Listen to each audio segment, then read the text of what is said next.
When working on a CIS, continuous injection system, with poor performance or rough running, sputtering, you always want to get a fuel sample first.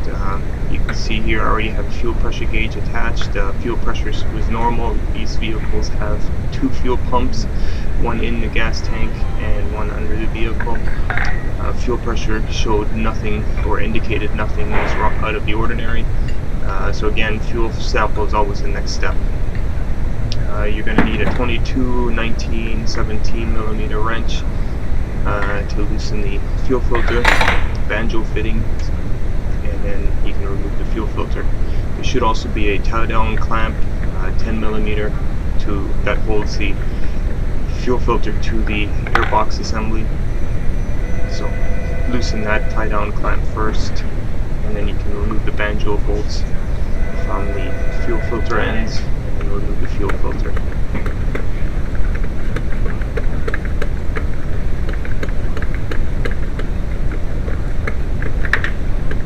Whenever I get a fuel sample out of a fuel filter, I like to shake up the filter and then let it drain out halfway, shake it up some more, and blow through the filter at the very end. That way you also get a feeling of what the resistance is like, if the filter is completely plugged or not.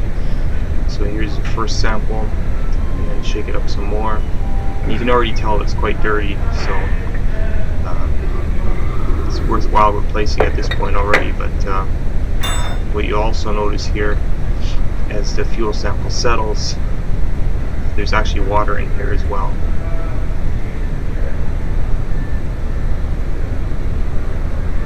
It takes a while for the sediment to settle and become less cloudy.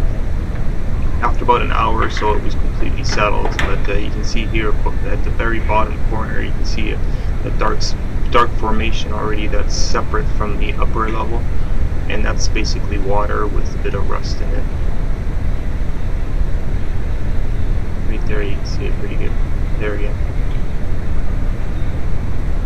Whenever you get a sample like this with water, you always want to take out the fuel pump, or basically look into the fuel tank just to see what the tank looks like, because putting a new fuel filter in a vehicle that has a completely rusty tank is just not worthwhile.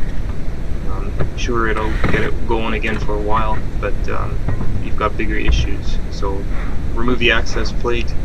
If it still has the stock hose clamps, you want to cut those hose clamps. First of all, clean around it to make sure no debris falls in when you take the fuel pump out. Cut those clamps, take the hoses off. You twist the pump and float assembly out counterclockwise to loosen it.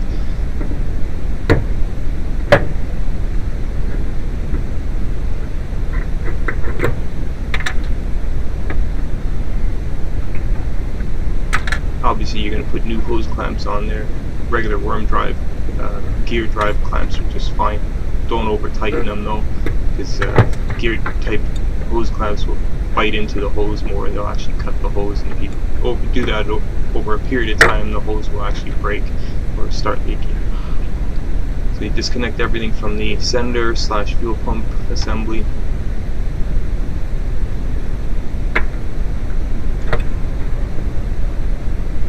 And they do make a special tool to grab the assembly to twist it loose and tighten it, but good old vice grips will work just fine.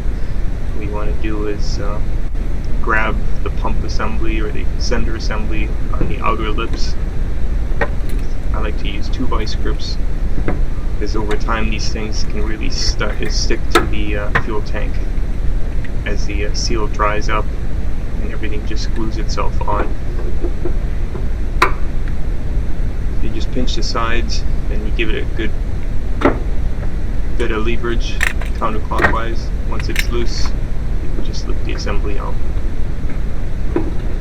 Be careful not to bend the float arm, otherwise you're going to get inaccurate gas readings.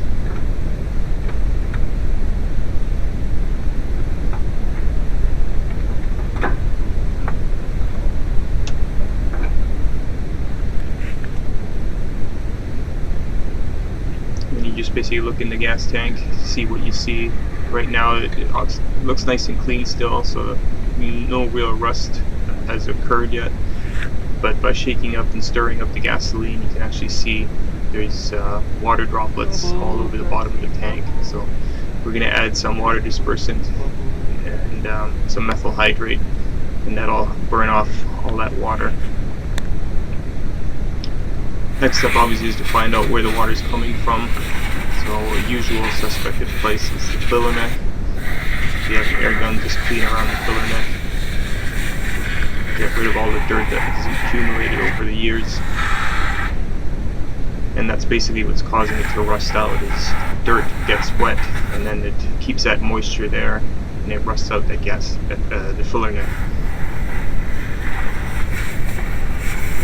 I'll give you a closer view in a second here.